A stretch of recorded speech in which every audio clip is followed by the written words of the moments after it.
Coming up at 6:30, the latest on the death. A man has been detained as the victim's commander paid this tribute. Welcome to 5 News. I'm Emma Crosby. 3 years, Tessa, about how these men died. And Tessa, do you think this will change the way that British forces deal and work with their Afghan counterparts out there?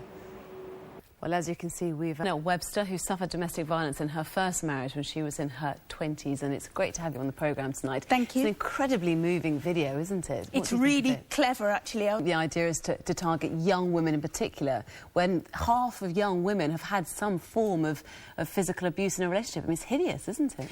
It really is, and they are young and impressionable, and make them... Memories for you. I know you talk about it openly, and you were a victim of abuse in your first marriage, weren't you? Absolutely, yeah. I always have to make sure we say it's my first marriage. You're happily married now. Happily married, very happily married. Lovely husband now. And children. Absolutely, yeah. Who will watch this video and maybe listen to your story will not understand why a woman and a man, because there are men who are subject to domestic abuse as well, like to have a partner doing that to them.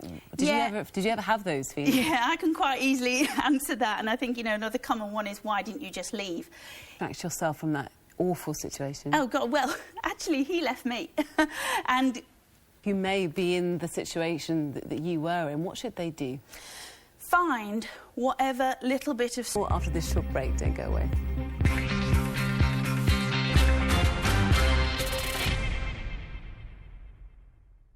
Award-winning children's author of Dinkin' Dings and the Frightening Things. Sounds very good, doesn't it? Also, Jonathan Douglas, director of the National Literacy Trust, who is behind this report, joins me now. Gentlemen, it's great to have you on the programme. Guy, how concerned are you by this report or these numbers?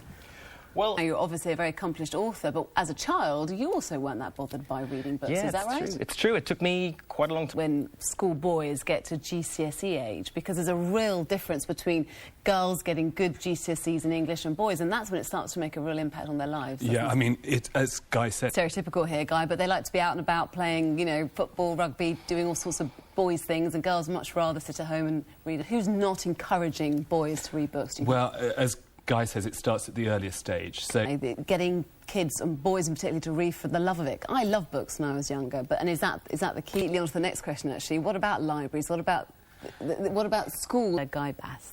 Thanks very much. Thanks so much for watching, and we're going to see you at the same time tomorrow evening. Bye-bye.